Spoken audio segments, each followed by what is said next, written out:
Today, we will be discussing the second American Civil War. So I want to make the argument that a conflict is very likely, and so we'll be discussing why it's likely, how this war will manifest itself, and what will happen after this war. Okay? So the first thing to know about America is that it is a country that enjoys violence. Okay? You can say that Americans are addicted to violence. Okay, so for example, America has 434 guns. 434 million guns.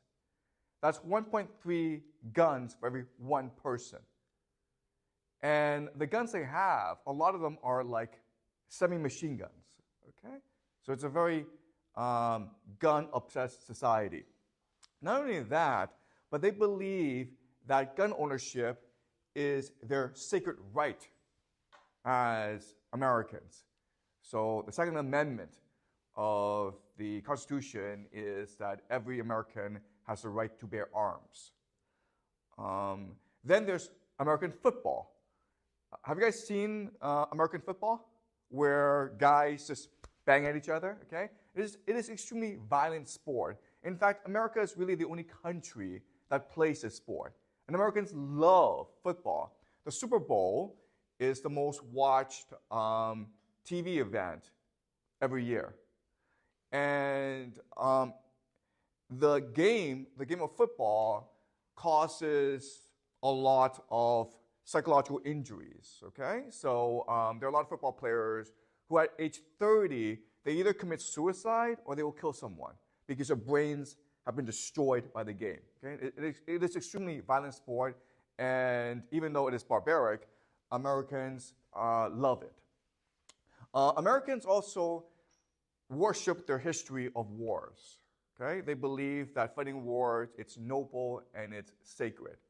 Okay? So, second thing to know about America is that it has a long history of fighting wars. In fact, you can make the argument that America has been continuously at war since its founding in 1776. Okay? Even before that.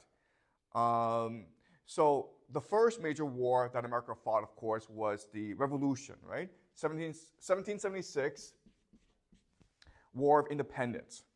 And the reality is that Americans believed this war was sacred, and it was a revolution in human affairs.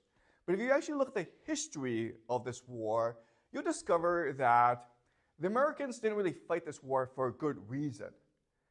They fought this war because the British were taxing them. But if you think about it, well, the British were providing defense. They were providing the army, right? So the British had a very good reason to tax the Americans. But the Americans didn't really like this, so they rebelled, okay? And the rebellion was actually the first American Civil War because there were actually a lot of Americans who wanted to remain in the Union. And so these loyalists, a lot of them were terrorized by extremists who wanted independence.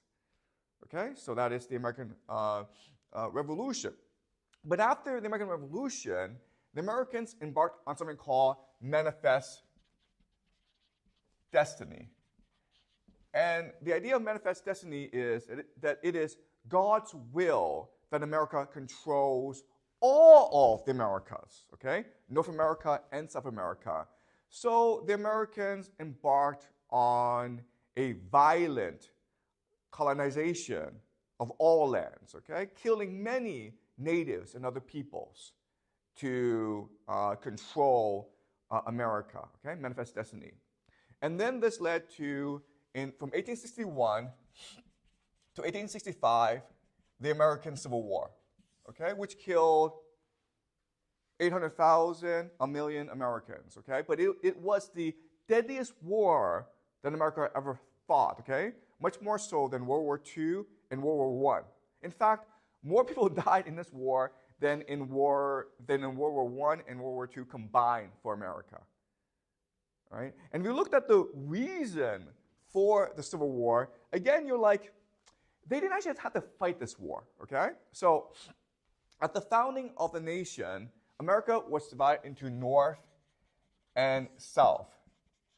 And the difference is that the North was very industrial, and the South was agricultural. Okay? And because the economies were different, the way they structured their politics and culture and society were different. So the North believed in free labor, meaning that you were free to do any job you want, and employers were free to hire anyone they wanted. And this system is obviously much more efficient because it's a much better use of manpower. And so this caused the North to prosper and become very, very wealthy and expanded, okay? So at the start of the Civil War in 1861, the North had a population of 22 million people. Okay? Very wealthy, very powerful.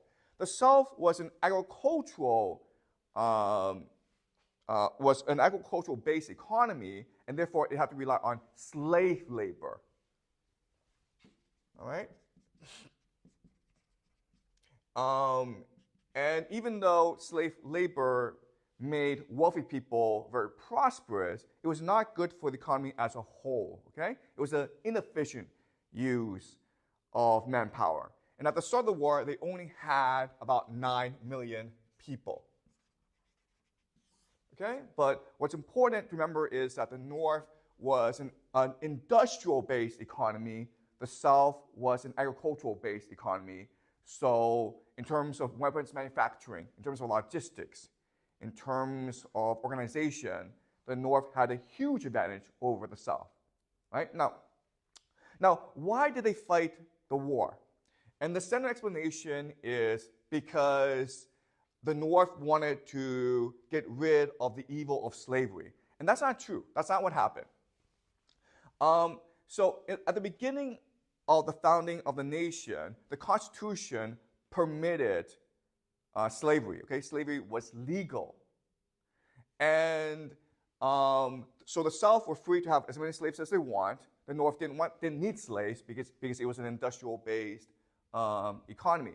The problem was the nation was expanding westwards, okay? The nation was expanding west. And they were adding more states into the Union.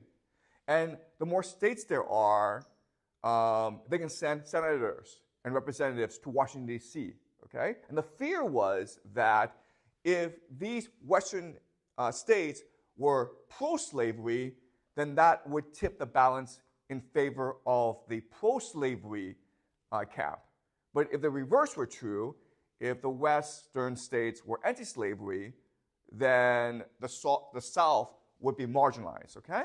So for decades, there's this fierce debate as to how to handle these Western states as they were admitted into the Union one by one, okay? And the solution, what they call the Missouri Compromise, is that for every one state that came in as pro-slavery, the next state had to be anti-slavery, okay? Does that make sense? To maintain the balance. But the problem, of course, is that a lot of these Western states had their own opinions. So some of these Western states, for example, Kansas, would want to be anti-slavery, okay? So for decades, this was a huge issue politically in America, which divided the nation. The turning point was in 1860, when Abraham Lincoln was elected President of the United States. And Lincoln was radically anti-slavery. He believed that slavery was evil and had to be abolished at some point. Okay? The rest of the world abolished slavery. Why is it in America there are so many slaves? So that was Lincoln's agenda. But Lincoln was also a lawyer, and he believed that the South legally had a right to slavery. But over time, what we can do is limit slavery in the West. And therefore, over time, in maybe 100 years' time, slavery would naturally cease to exist. Okay? That was Lincoln's plan. Now, the South did not like this plan, and they were afraid of what Lincoln might really do as president, so they declared independence from the United States. They basically seceded from the Union, okay? And Lincoln, in response, invaded the South, okay? So basically, the Civil War was a battle over how much power the federal government had, okay? So from the perspective of the South, they were fighting the war for their right to freely express their political views, okay? And the North was fighting to maintain the Union. Slavery was not the main issue. In fact, Lincoln himself said that if I could end the war without freeing any slaves, I would do so. Slavery is not the main issue. Keeping the Union intact was the main issue. Okay? Does that make sense? Okay. So, but again, they could have chosen to politically compromise. They could have had discussions, right? They could have even broke apart. But they chose to fight a gruesome civil war, okay? So the third thing you need to know about America is that America resolves conflicts through violence, okay? It doesn't really have a history of diplomacy. It has the history of war making, okay? That's how America usually resolves issues. So, given this history, now let's look at the conflicts in America today to see how serious the division is. And the reality is that today it's actually very, very serious. Far more so than in 1861 when they fought the first Civil War, okay? So let's look at the divisions. The first major division is basically between the haves and have-nots, okay? So inequality and debt. So the wealthy, the top 1%, not only do they control most of the wealth in America, but they also control what we call the means of production, meaning that if new money comes into the system, they will seize it, okay? So basically, the top 1% have a monopoly over wealth production. And the way they make most of their money is actually through collecting debt, okay? By exploiting other people. And this is what we call a rentier economy. Okay? Now, what makes this situation even worse are the culture wars. So America is divided between left and right. And this division actually goes back to the very founding of America in the 1600s, okay? So in America, in its founding, there were two opposing visions or strands, okay? The first strand are people who came to America to build a kingdom of God, a Christian nation that follows the laws of God, okay? These are the Pilgrims and the Puritans, okay? And we've discussed them before. And they've always been there, okay? And they today comprise the right. And the right are people who believe in conservative Christian values, okay? The left.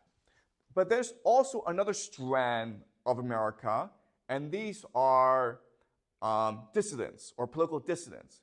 And they believe in the Enlightenment. They believe that reason should be the God of human affairs. Okay? And these were the founding fathers. Okay? The founding fathers believed in something called deism, which is that there is a God, but God gave us the power, reason, and logic to determine our own affairs. So the Constitution is a document based on deism, okay? Separation of church and state. And they want to create a multicultural, secular empire, okay? And today it manifests itself in the left, okay? Now, there's actually a lot of crossover between the left and the wealthy, okay? Because if you look at the left, it's usually urban, liberal, and college educated, okay? And coastal, okay? And these are the people usually with all the money, okay? So the inequality only makes the culture wars much worse. And so the right feel left out, okay? Another major division in America that's important is the one between empire and democracy.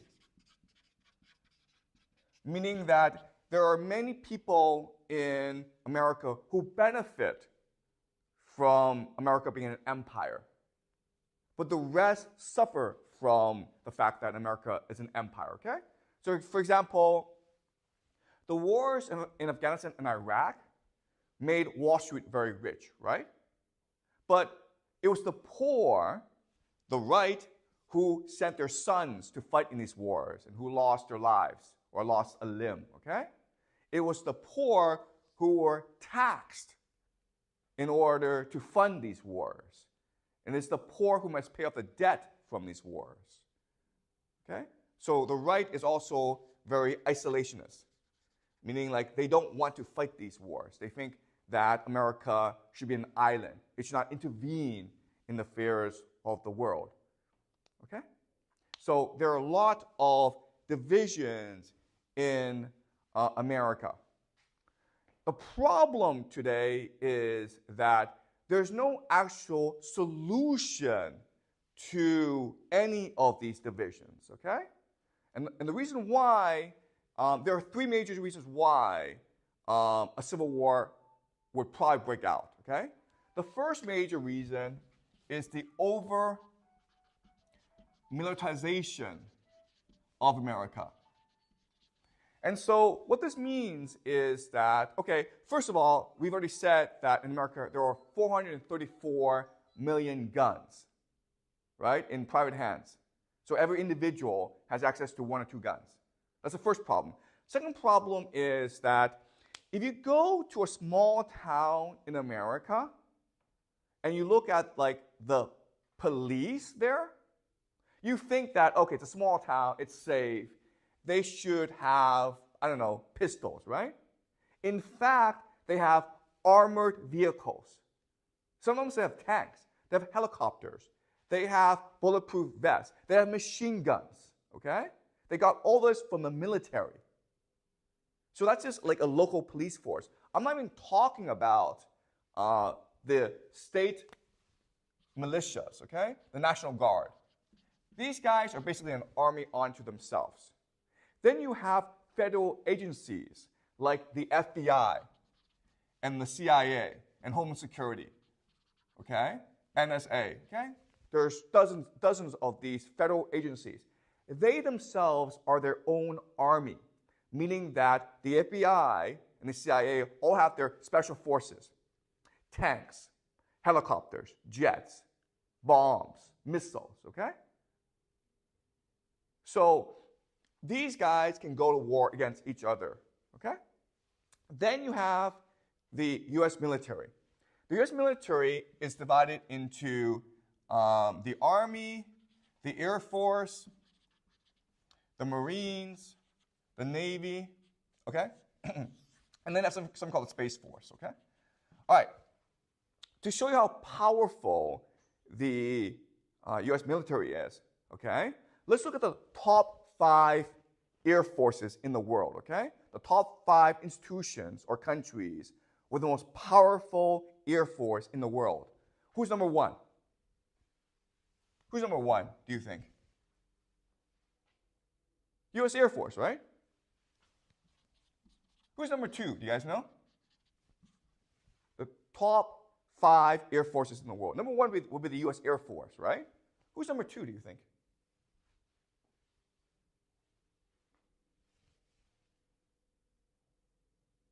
Guess. Take a guess. Who's number 2? Yeah, okay. Russia actually number 3, okay? The Russian Air Force will be number 3. Who's number 2, though?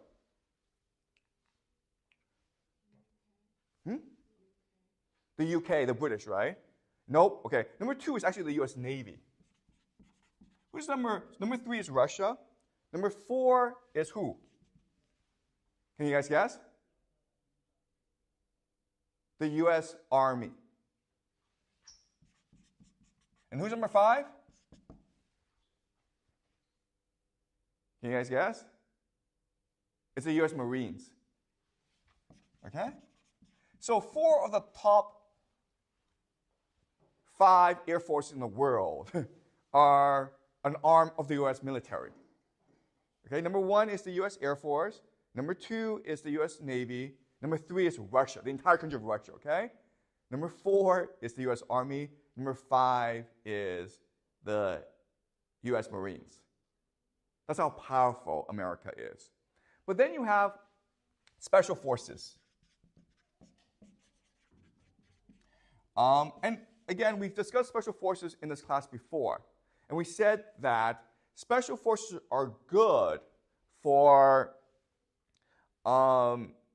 special circumstances, like, for example, hijackings, okay? Or covert operations. The problem with special forces is they cannot be controlled, okay? So, for example, in Mexico, the people who run the drug cartels are former special forces, okay? Do you understand? The people who run the drug cartels in Mexico and who commit the most violence in the world are former members of their special forces. That's why you want to limit your special forces, okay? So in the year 2000, America had 38,000 special forces. Today, it has 72,000 or 73,000, I can't remember, okay? That's a lot of special forces. These guys are trained in demolition, destroying buildings. They're an army unto themselves, okay? It would take exactly 1,000 of these guys, to overthrow the U.S. government, okay? And guess what? Delta Force, which is the most elite special force unit in America, has exactly 1,000 members. So you have this guy who runs Delta Force, and he's like, I want to overthrow the U.S. government for whatever reason. He can do so because they're so powerful. Okay?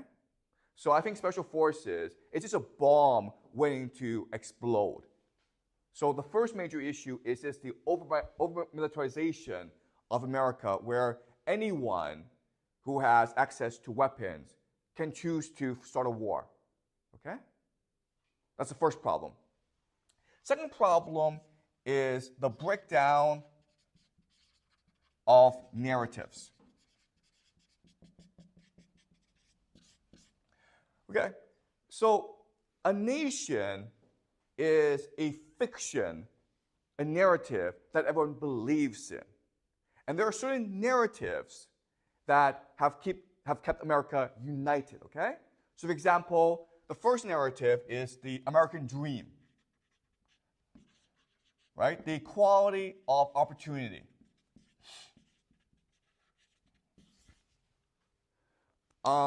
So that as long as you work hard and you play by the rules, you will succeed in America, right? That's the American dream. Guess what, guys? No one believes in this anymore, okay? And the reason why is the inequality in America, as well as the culture wars.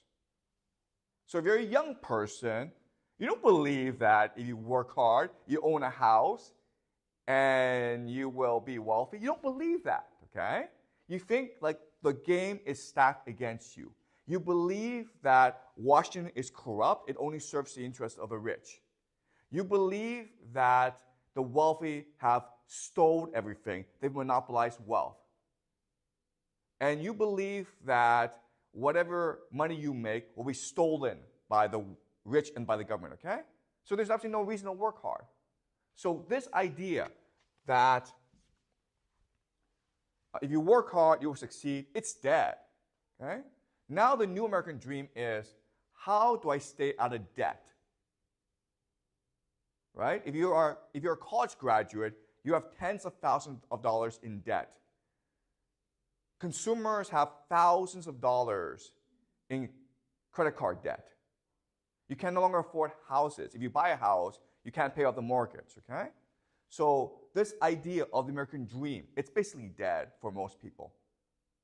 Then you have the narrative that America is good. Okay? You believe that America represents democracy. It represents liberty. It defends freedom all around the world. Guess what, guys? Most people in America don't believe this anymore, okay? So, for example, on the left, people are taught that America is a nation founded on slavery, violence, and war. America is a force of destruction and evil. Okay? That's what people on the left are taught. People on the right believe that America is an imperialist power that goes around and destroys countries for no reason. Okay? So most people don't actually believe that America is a force for good anymore. All right? And then you look at what's happening in Israel, right? Well, more young people now believe that America is a force of evil in the world. The other narrative that's really important is the narrative of liberalism. And the idea of liberalism is that even though we have differences, there are mechanisms for us to work out our differences. For example, the right to freedom of speech, okay? Freedom of speech. You can say whatever you want, okay? But what's important is to debate the opponent and come to a compromise based on logic, evidence, and the facts, okay? So for the longest time, liberalism was what brought the left and the right together, okay? Liberalism tried to be in the middle. But now, liberalism is dead, okay? And the reason why is in 2016, Donald Trump became president of the United States. And the liberals in America went crazy. They could not believe that Donald Trump could be elected. So they came to believe that the problem was democracy itself. The problem is that people could not be reasoned with. Therefore, liberalism makes no sense. If people are stupid, if people cannot be reasoned with, why give them freedom of speech? Why let them debate? Why let them vote? Okay? So liberalism today is dead. So the stories that basically bind the country together no longer work. Okay? Does that make sense? Then the third problem is breakdown of authority or institutions. Okay? What kept the country together was the fact that people believed that the elites in power knew what they were doing, and they cared about the well-being of the nation and of the people. Okay? But recent events have shown this isn't true. Okay? So, for example, the wars in Afghanistan and Iraq, right? Well, why did America fight these wars? For no reason. Then you had the 2008 financial crisis, where the banks basically stole from the nation, stole from the poor, and kept the money. And everyone was screwed, okay? Then you had COVID, right? COVID, where the government, the elite, locked down the entire nation. Kids could not go to school. The poor could not go to work and make a living. And there was absolutely no evidence that COVID was actually dangerous. Okay? Then the government made everyone take an experimental vaccine. And people were like, why are we doing this? Okay? So elite actions over the past 20 years have made people cynical of power. So that in today's world, there's actually, in today's America, there's no more trusted institution, okay? Before you had government, you had media, like New York Times, Washington Post, you had science, you had military, okay? And the government is like, they're just corrupt, right? Screw them. Congress is just hated by everyone, okay? The media just speaks for the rich. They're always lying to us, right? New York Times, Washington Post, CNN, they're just liars, okay? So no one trusts the media anymore. Then you have science. And you can't trust science because of COVID, right? Science made everyone take an experimental vaccine for no reason. So you can't trust science anymore. The military fights wars for no reason. Look at Ukraine, look at Israel, okay? So in other words, there's no institution in America that can bring people together anymore. They're not trusted. Oh, and also I forgot about universities. Before people trusted universities, but not anymore because of the culture wars, right? So that's the problem in America right now. You have three things going on.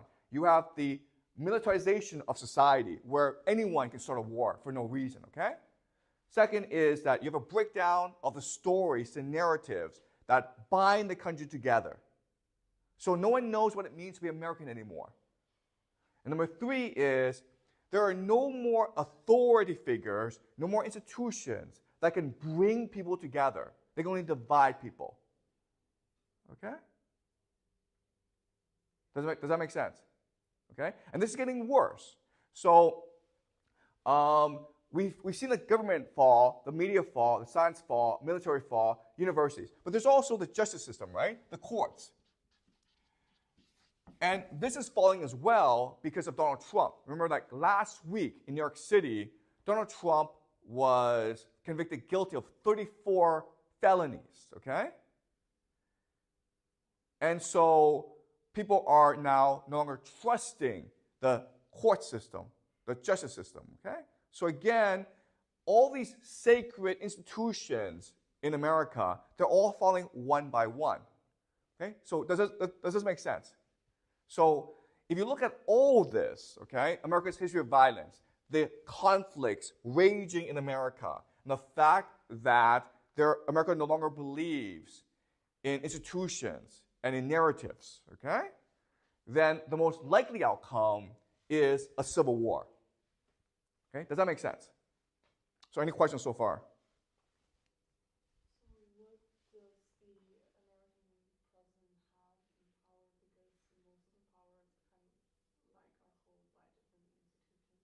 Yeah, so Celine asked a very good question, like how powerful is the American president? And the answer is that he's really a figurehead, okay? He's not that powerful, okay?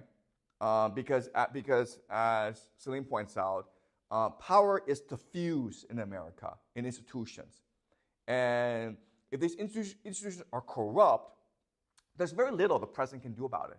And that's why this year, in November 2024, we will see the lowest turnout, one of the lowest turnouts of voters in American history because people just give up, okay? Right?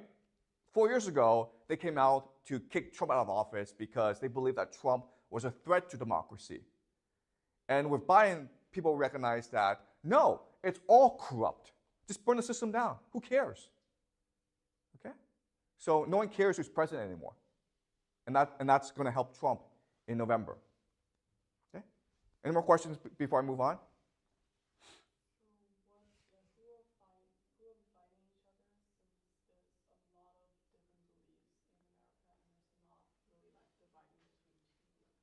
Okay, so Celine asked the question, what will the Civil War look like? Okay, that's a very good question. And the answer is, it will look nothing like the First Civil War, okay?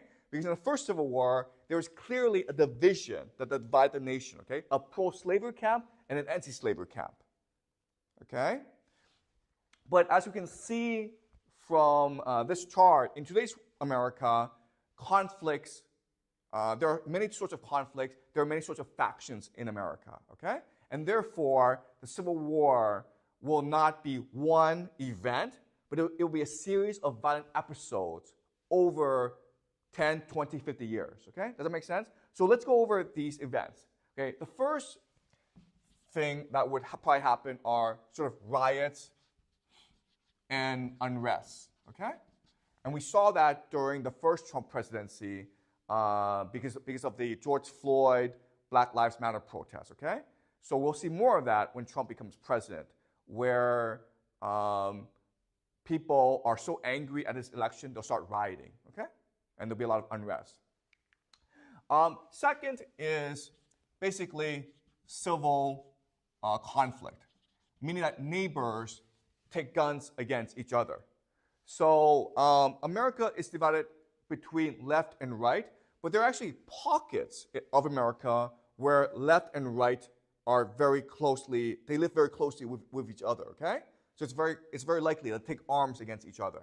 But these would be small, isolated affairs where maybe one or two people get killed, okay? So you have civil conflict. Then you have state or city secession. Secession. Sorry, I spelled this wrong. Secession.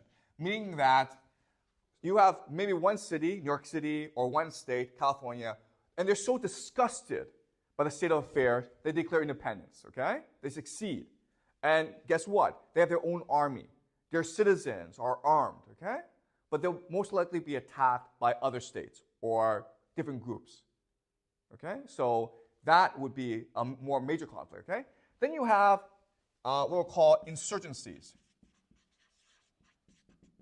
So basically, a political group who's trying to form a government of some sort, okay? So it's possible that you have Christian extremists or maybe left-wing extremists who try to overthrow the government of, I don't know, New York or Virginia, okay? Right? Then you have coup d'etats, where basically an arm of the military, maybe special forces, most probably special forces, tries to overthrow the government. Okay? So I think because of the way things are structured, in the next Civil War, all these things will happen at once. Okay? And they'll build on top of each other. But remember that America is a very large country. So there could be a lot of places where it's very peaceful. There's no war, okay? But there could also be some places like New York City or Los Angeles where there's just a lot of violence going on. Okay? Does that make sense?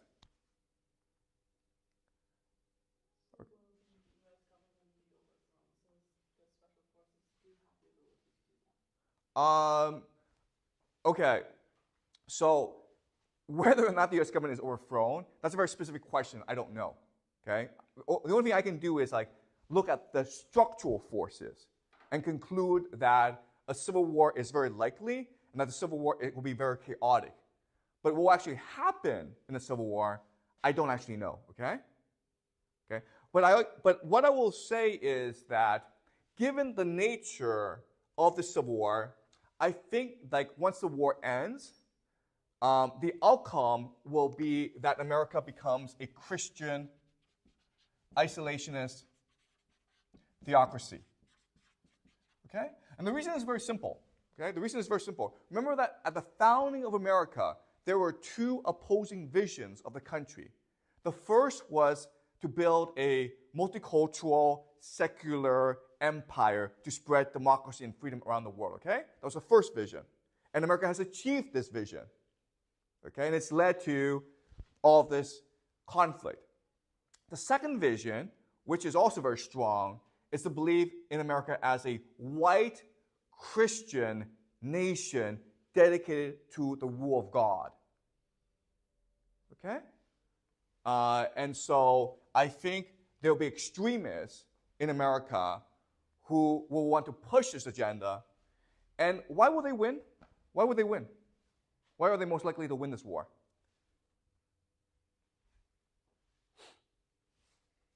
Okay, the answer is they're most willing to fight and to die for what they believe in. Okay? And guess what, guys? A lot of these people happen to work in law enforcement, the military, and especially the special forces, okay? All right? Does that make sense? So that's what I think will be the most likely outcome of the Civil War when it ends. But I don't know when it will end, okay? And I don't actually know what happens in between, the specifics, okay? All right? So any more questions before I finish? Okay. The last thing I want to talk about is the specifics of how the Civil War will start, okay? What will ignite this war, okay? Yeah, Peter? If you say university is no longer trusted by people, then what can we still learn from college? Okay, so Peter asked a great question, which is universities in the past few decades have become more politicized, okay? Meaning like they're not actually interested in teaching you how to think, they're interested in teaching you how to think a certain way, okay? Which is very left-wing, okay? So for example, the belief that America is a society based on violence and slavery and the exploitation of minorities, okay? So there's a lot of political correctness in universities today. And Peter asked the question, okay, so what can we learn in university? And the answer is that even though universities have become more politicized, your education in university is up to you, okay? Why? Because the university is very big, there are a lot of professors, and there are a lot of different classes, okay? And so it's up to you to structure your own learning and to be clear about what you want to learn and to understand the limitations of the education you're getting, okay? Does that make sense? All right, any more questions before I move on? So is it mostly like people who don't go to universities who don't trust the universities? Okay, that's a great question, okay? So Jack asked a question like, who are the ones who don't trust the universities? And the answer, of course, are people who are left out of the system, right? So people who don't actually go to university. The people on the right, basically, okay? People on the left are composed mainly of college-educated individuals who are wealthy, okay?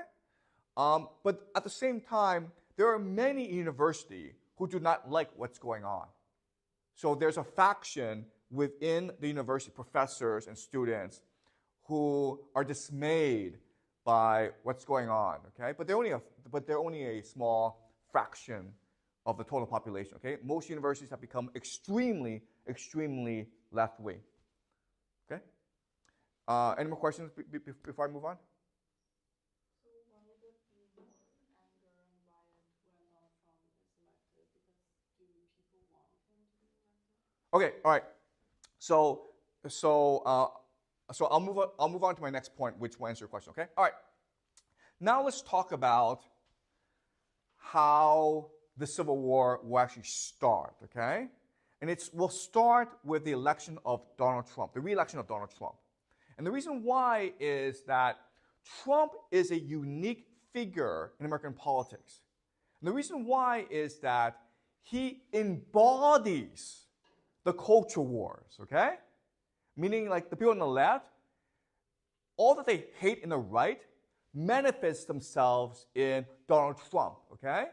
He's white, he's sexist, he's racist, he's a pig. And he doesn't apologize for any of this. He has no manners. He's not educated. He has no values, okay? All the left hate in the right manifest themselves in the body of Donald Trump.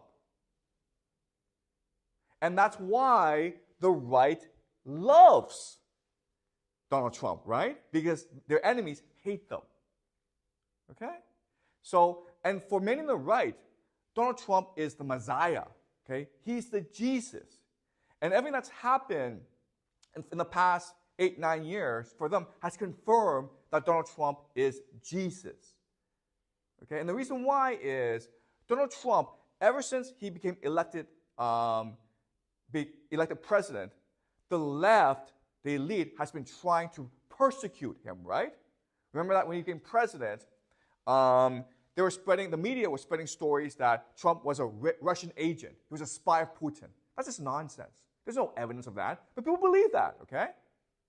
Then they were trying to say, then they tried to use the justice system against Donald Trump, right? They impeached him twice. They raided his house, okay? They're trying to send him to prison. A judge in Colorado tried to remove Donald Trump from the ballot, meaning you couldn't vote for him. So everything that the elite has done has been to destroy Donald Trump. And therefore, people on the right think this guy is our savior. He's Jesus. He's the Messiah, okay? Does that make sense? Now, let's figure out this. If you are on the left, if you're the elite, if you're the rich, and you hate Donald Trump, there's exactly one way, and only one way, you can destroy Donald Trump forever. How? You guys know? What would you do if you really wanted to destroy Donald Trump and you were like rich and liberal and elite?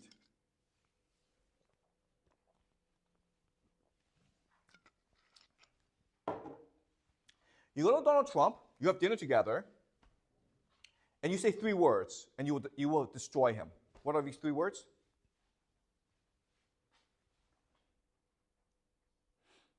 Okay. What you say to Donald Trump, what you do is you say, let's be friends. Right? Why would that destroy Donald Trump? What's the appeal of Donald Trump? Why do people on the right love him? Why does MAGA love him? Because? That's right. Because he is an outsider. He's the enemy of the elites. Because the elites hate him, okay? So all the elites have to do is become Donald Trump's friend, right? Invite Donald Trump to his parties, say all these nice things about him on the media, and support Donald Trump. And then people on the right will be like, oh, we were fooled into thinking Donald Trump is an outsider when he's actually an insider. Okay? Then you've destroyed Donald Trump. Why won't the elite do that?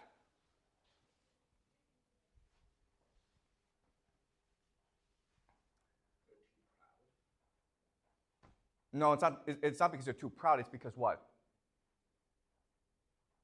Why won't they do that? Like, why won't they become friends with Donald Trump? And you know, it's something that Donald Trump probably wants as well, right?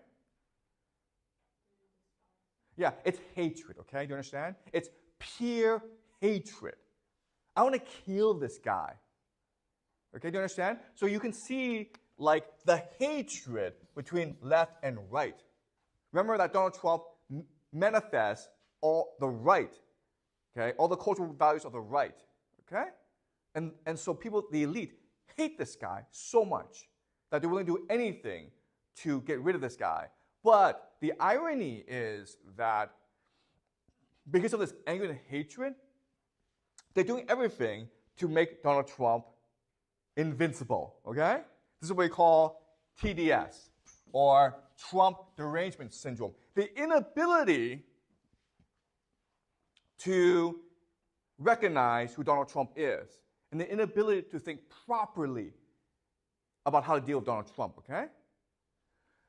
Not only are the elite trying as hard as they can to destroy Donald Trump, but at the same time, they're destroying the institutions and the narratives that hold America together, okay? Ever since Donald Trump became president, the mainstream media, New York Times, CNN, Washington Post, have relentlessly attacked him, therefore destroying their credibility, okay? Therefore destroying liberalism. It's the elites themselves who have destroyed the narratives and the institutions that bind America together, and it's all because of the hatred of Donald Trump. Okay? Does that make sense?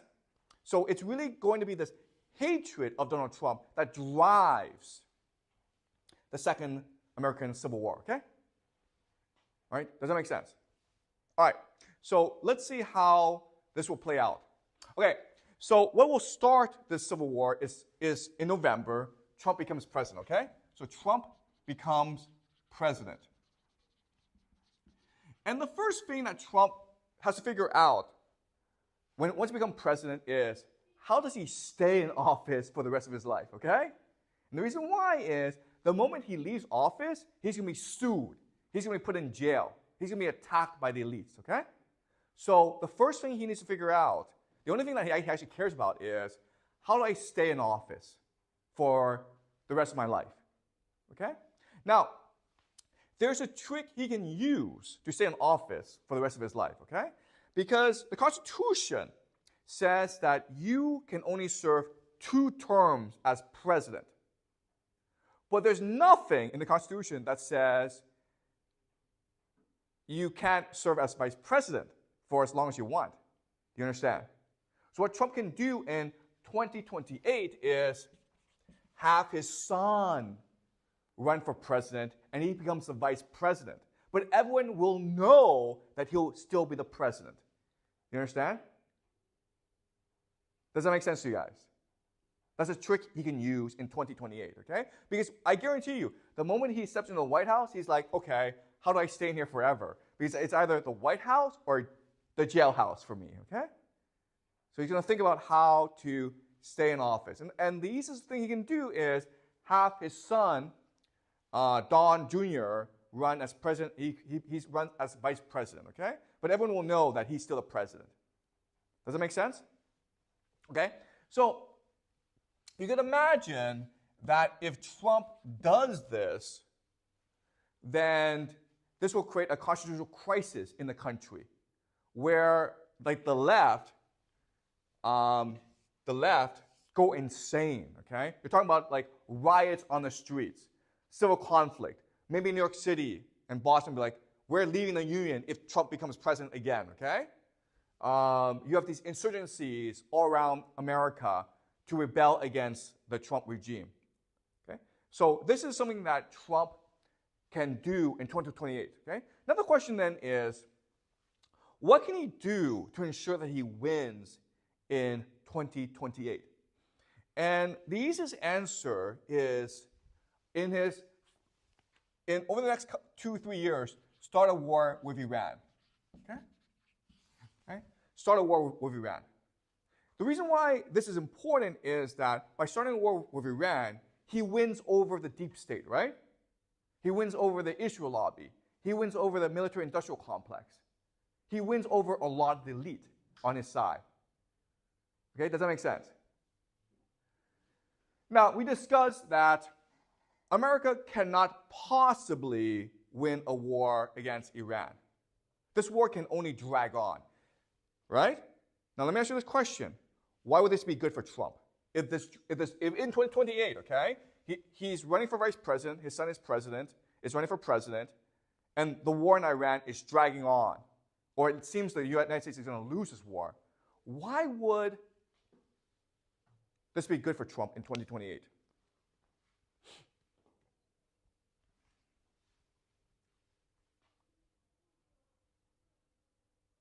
The entire society, the entire left is mobilized to get rid of Trump, right? Because they want this war in Iran to stop. So why would this war be good for Trump in 2028? Okay, I hate to say this, okay? But there's going to be a group of people who are doing anything they can to ensure that this war continues. And who are they? Within America. There's a group of people who are the most pro-empire of everyone else. And they fight a war, they want to win the war. And they'll do anything they can to ensure that this war is won. And who are they? Which part of the military? Exactly, okay? Do you understand? Special forces, okay? These guys are the problem. Special forces, okay? In 2028, if there's a war in Iran, and Trump is running again to maintain the war, I guarantee you, these guys and other deep state members will come in and commit acts of terrorism, acts of political assassination to ensure that Trump wins, okay? You'll also have election meddling, election interference, okay? They're going to cheat on behalf of Trump. You understand? But if that's the case, okay, if 2028 is an extremely contested election, then we can imagine at that point the entire Civil War blows up, okay? New York City declares independence. Boston declares independence. California declares independence. You have all these wars breaking out across America, okay? Meanwhile, the United States is still fighting this pointless war in Iran. Right?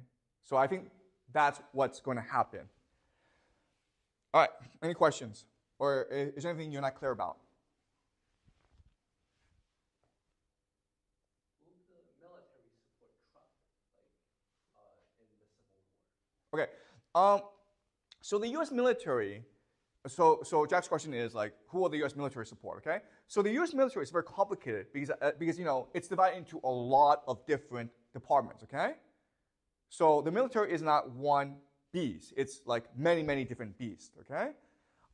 Second problem is how the leadership of the military is actually extremely democratic, but the base, the soldiers, are extremely Republican. Okay.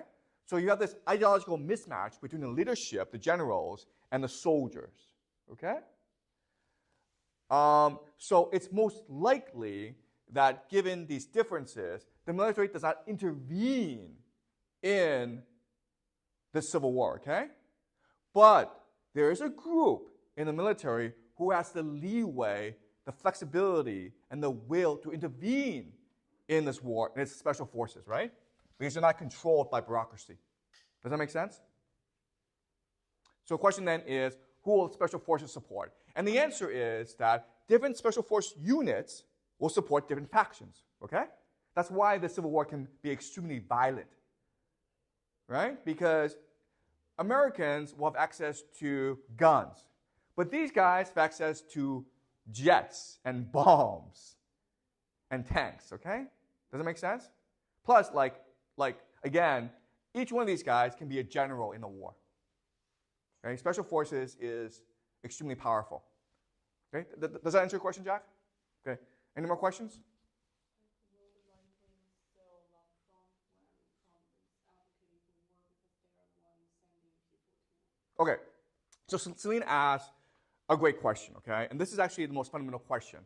It is really impossible for the left to imagine that Donald Trump will attack Iran because Trump is seen as extremely anti-war, okay? Donald Trump, when he was a first-term president, didn't start any wars.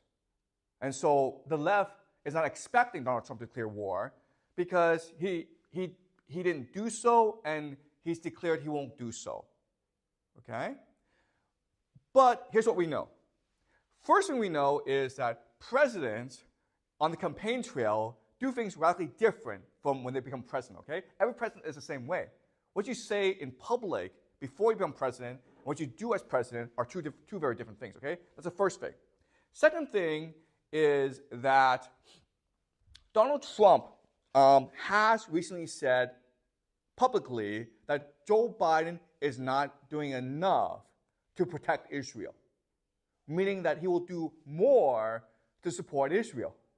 Well, what does that mean? It means that he'll give Israel more weapons, and he will defend Israel against its enemies, which include Hezbollah and Iran, okay? That's the second thing. The third thing is that there are now a group of billionaires who are coalescing around Donald Trump, okay? And these billionaires are Miriam Adelson, who is the most pro-Israel billionaire in all of America. And she plans to give Donald Trump $90 million. Okay, that's a lot of money. But then you also have some like Steven Schwartzman and Bill Ackman, okay? all these guys are extremely pro-Israel. They're Jewish billionaires who are extremely pro-Israel. Now, why are they giving Donald Trump a lot of money? It's because they want something, right? And what I'm guessing is what they want is for Donald Trump to make Nikki Haley his vice president, okay? And to staff his cabinet, his government, with pro-Israel individuals, okay? Who include Mike Pompeo, and others, okay? In other words, Donald Trump presidency, the government is going to be extremely anti-Iran and pro-war with Iran, okay? Nikki Haley, a couple weeks ago, went to Israel. She visited Israel. And she took a picture of herself. And what she did was she signed a bomb, okay? A bomb that was being dropped on Gaza and said, finish them. America loves Israel. Nikki Haley, okay? She's calling for mass genocide against the Palestinians. That's Nikki Haley, guys. All right? So, given the way things are turning out, I imagine that Nikki Haley becomes vice president. And that's good for Trump because she's a scapegoat now, right? Trump can say, hey, this war, it's all Nikki Haley's fault. Right? Okay? Also, Trump believed that he won in 2020, okay? He won in 2020. But why did he lose the presidency? Because the deep state rigged the election. And why did the deep state rig the election? Because he refused to fight wars. So if he wants to become president, then he has no choice but to play along with the deep state, okay? Which means going to war. So a lot of what he will do as president depends on if he picks Nikki Haley to be VP or not. We'll know in August if he wants Nikki Haley to be his VP, okay? But if he picks Nikki Haley as VP, that's a sure sign that he's going to go to war with Iran, I think, okay?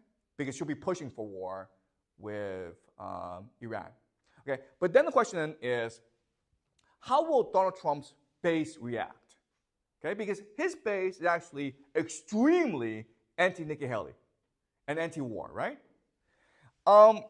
And the answer is, at first, what will happen is that the elite, the mainstream media, will support Trump in his war with Iran. Okay? And you have a lot of people who supported Trump who felt betrayed. Okay? But then over time, what will happen is that Donald Trump will figure out how to manipulate his base so that his base comes back to him. Do you understand? Okay?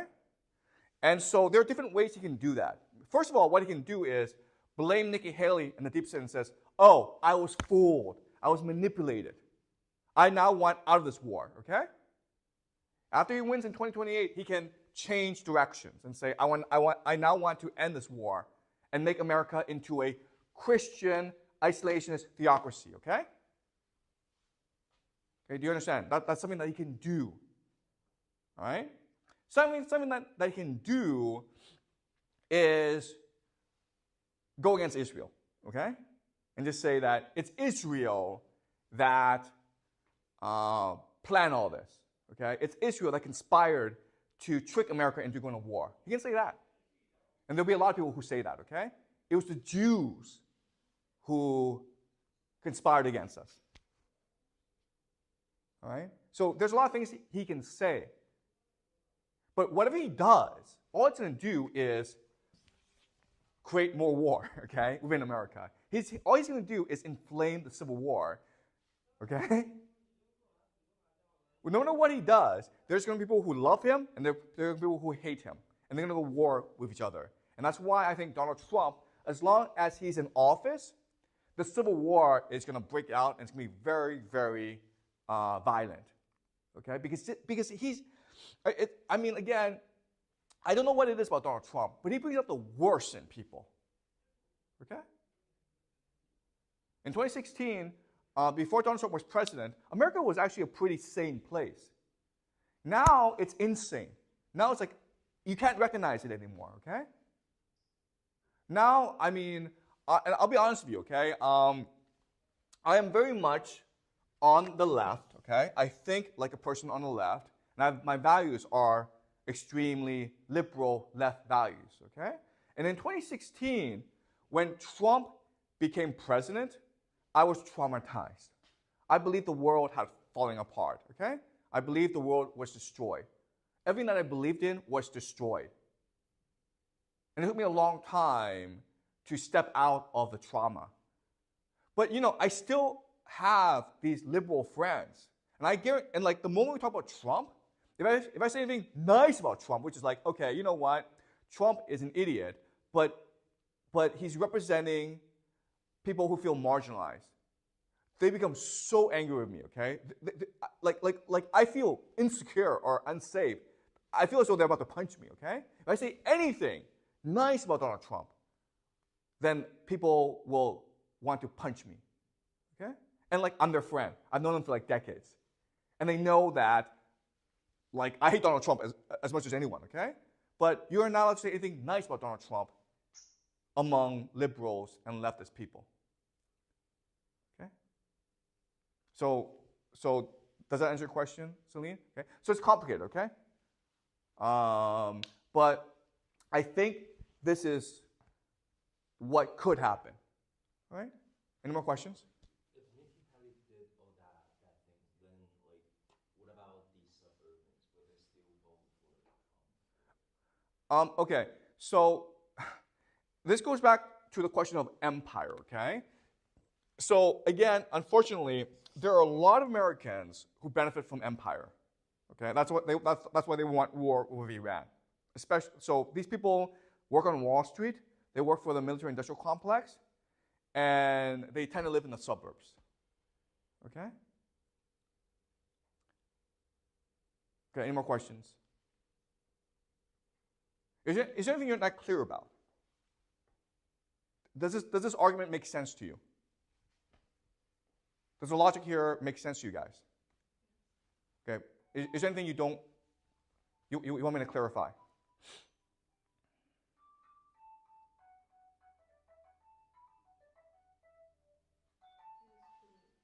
Okay, all right. So next class, we'll talk about what happens afterwards, okay? So what this is telling us is that America is going to retreat from the world.